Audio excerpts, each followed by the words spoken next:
आप देख रहे हैं समाचार एजेंसी ऑफ इंडिया में साइन न्यूज। नमस्कार, आप देख रहे हैं देश की पहली डिजिटल न्यूज एजेंसी समाचार एजेंसी ऑफ इंडिया की साइन न्यूज। इसके धर्म प्रभाग में आपका स्वागत है। अब आपको पितरपक्ष में नवमी का श्राद्ध किसका किया जाता है के बारे में बताते हैं। आशा है आपको यह पसंद आएगा।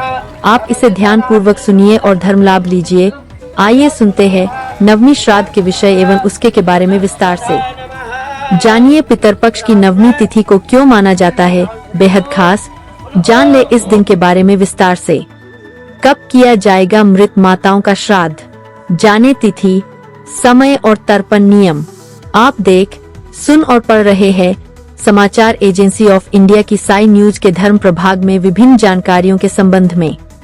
पितरपक्ष के दौरान नवमी तिथि को बहुत महत्वपूर्ण माना जाता है। यह तिथि मातृ नवमी के नाम से भी जानी जाती है। साल 2025 में 15 सितंबर के दिन पितरपक्ष की नवमी तिथि है। आइए ऐसे में जान लेते हैं कि आखिर क्यों पितरपक्ष की नवमी तिथि को मातृ नवमी कहा जाता है और इस दिन का क्या महत्व है। पितरपक्ष अगर आप जगत को रोशन करने वाले भगवान भास्कर, भगवान विष्णु जी, देवाधिदेव महादेव, ब्रह्मांड के राजा भगवान शिव एवं भगवान श्री कृष्ण जी की आराधना करते हैं, और अगर आप विष्णु जी, मर्यादा पुरुषोत्तम भगवान श्री राम जी एवं भगवान कृष्ण जी के भक्त है, तो कमेंट बॉक्स में जय सूर्य देवा, जय विष्णु देवा, ओम नमः शिवाय, जय श्री कृष्ण, जय श्री राम, हरिओम तत्सत, ओम नमो भगवते वासुदेवाय नमः लिखना न भूलिए। हिंदू धर्म में पितरपक्ष का विशेष महत्व है। इस दौरान लोग पूर्वजों को याद करते हैं और उनके लिए विभिन्न तरह के अनुष्ठान करते हैं। पितरपक्ष में श्राद्ध, तर्पण और पिंडदान करने से पूर्वजों की आत्मा को शांति मिलती है और उनका आशीर्वाद प्राप्त होता है। इस साल पितरपक्ष की शुरुआत 7 सितंबर से हो चुकी है, वहीं इसका समापन 21 सितंबर को होगा। ऐसे में आइए इस आर्टिकल में दिवंगत माताओं के श्राद्ध की तिथि जानते हैं।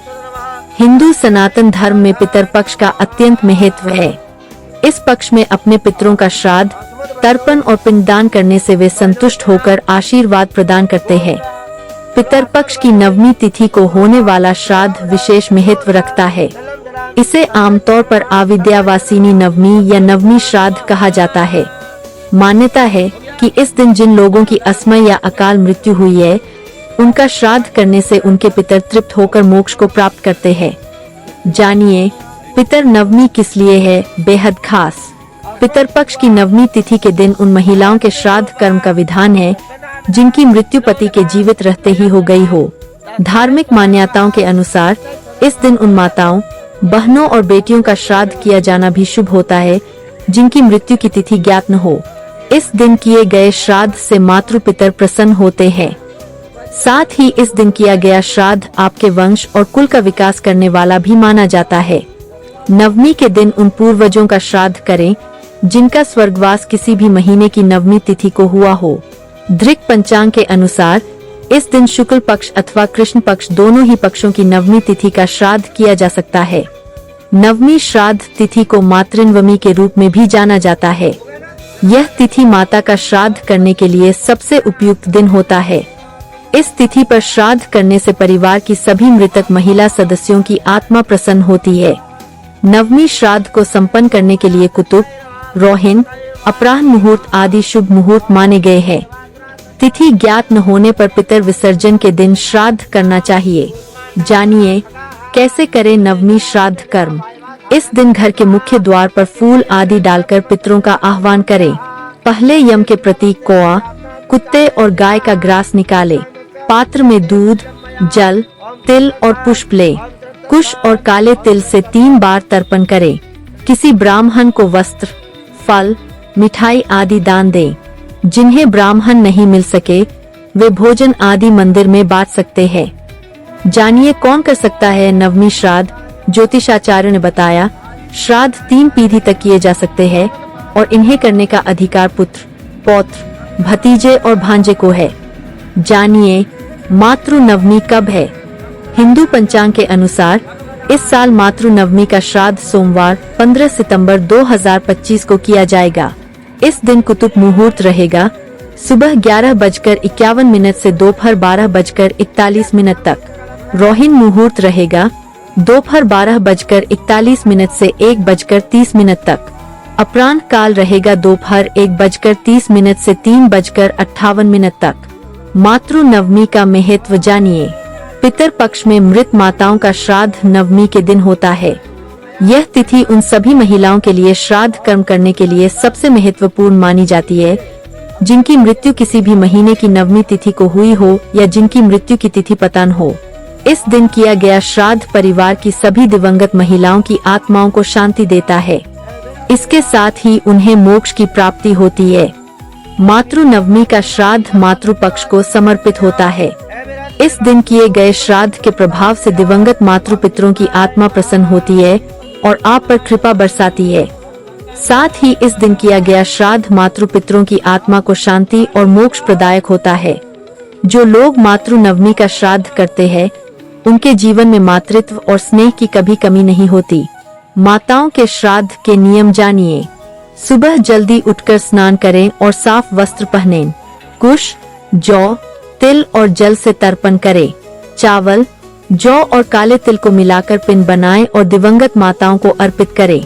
श्राद्ध का भोजन तैयार करें जिसमें खीर, पूरी, सब्जी, दाल आदि शामिल होती है। इस भोजन को सबसे पहले कौवे, गाय, कुत्ते और देवताओं के लिए निकालें। पितरों को भोजन अर्पित करने के बाद ब्राह्मणों को भोजन कराएं और दक्षिणा दें। श्राद्ध के बाद गरीबों और जरूरतमंदों को भोजन, वस्त्र और अन्य वस्तुओं का दान करें। जानिए मातृ नवमी के दिन क्या करें। मातृ नवमी के दिन आपको दिवंगत मातृ पितरों के श्राद्ध के साथ ही दान पुण्य भी अवश्य करना चाहिए। इस दिन सुहागिन महिलाओं को सुहाग का सामान देना शुभ माना जाता है। इसके साथ ही वृद्ध महिलाओं को भी उपहार आप दे सकते हैं। इस दिन किसी ब्राह्मण पत्नी को भी भोजन अवश्य कराएं। इसके साथ ही पीपल के पेड़ तले इस दिन दीपक जलाना चाहिए और दिवंगत माताओं बहनों को याद करना चाहिए। इसके साथ ही गाय, कुत्ते, चींटी, मछली और कौवे को भी इस दिन अन्न जल दें। माना जाता है कि इन जीवों को दिया गया भोजन हमारे पितरों तक पहुंचता है और उनकी आत्मा को शांति प्रदान करता है। हरि ओम। पितर पक्ष अगर आप जगत को रोशन करने वाले भगवान भास्कर, भगवान विष्णु जी, देवाधिदेव महादेव, ब्रह्मांड के राजा भगवान शिव एवं भगवान श्री कृष्ण जी की आराधना करते हैं और अगर आप विष्णु जी एवं भगवान कृष्ण जी, मर्यादा पुरुषोत्तम भगवान श्री राम जी के भक्त है तो कमेंट बॉक्स में जय सूर्य देवा, जय विष्णु देवा, ओम नमः शिवाय, जय श्री कृष्ण, हरिओम तत्सत, जय श्री राम, ओम नमो भगवते वासुदेवाय नमः लिखना न भूलिए। यहाँ बताए गए उपाय, लाभ, सलाह और कथन आदि सिर्फ मान्यता और जानकारियों पर आधारित है। यहाँ यह बताना जरूरी है कि किसी भी मान्यता या जानकारी की समाचार एजेंसी ऑफ इंडिया के द्वारा पुष्टि नहीं की जाती है। यहाँ दी गई जानकारी में निहित जानकारी विभिन्न माध्यमों, ज्योतिषियों, पंचांग, प्रवचनों, मान्यताओं, धर्म ग्रंथों, दंत कथाओं, किंवदंतियों आदि से संग्रहित की गई है। आपसे अनुरोध है कि इस वीडियो या आलेख को अंतिम सत्य अथवा दावा न माने एवं अपने विवेक का उपयोग करें। समाचार एजेंसी ऑफ इंडिया पूरी तरह से अंधविश्वास के खिलाफ है। किसी भी जानकारी या मान्यता को अमल में लाने से पहले संबंधित विशेषज्ञ से सलाह लें। अगर आपको समाचार एजेंसी ऑफ इंडिया में खबरें आदि पसंद आ रही हो तो आप इसे लाइक, शेयर व सब्सक्राइब अवश्य करें। हम नई जानकारी लेकर फिर हाजिर होंगे, तब तक के लिए इजाजत दीजिए। हरि ओम। समाचार एजेंसी ऑफ इंडिया की साई न्यूज में प्रसारित खबरें, गीत, गजल, भजन आदि पसंद आ रहे हों तो आप इसे लाइक, सब्सक्राइब व शेयर जरूर करें। कमेंट बॉक्स में लिखकर बताएं कि आपको ये कैसे लग रहे हैं। यह भी बताएं कि आप और क्या क्या देखना व सुनना चाहते हैं। फिलहाल समय है आपसे इजाजत लेने का। आप सभी स्वस्थ रहें, मस्त रहें। बोलिए विष्णु देवता की जय। अमृतवे नमः, अमृतवे नमः।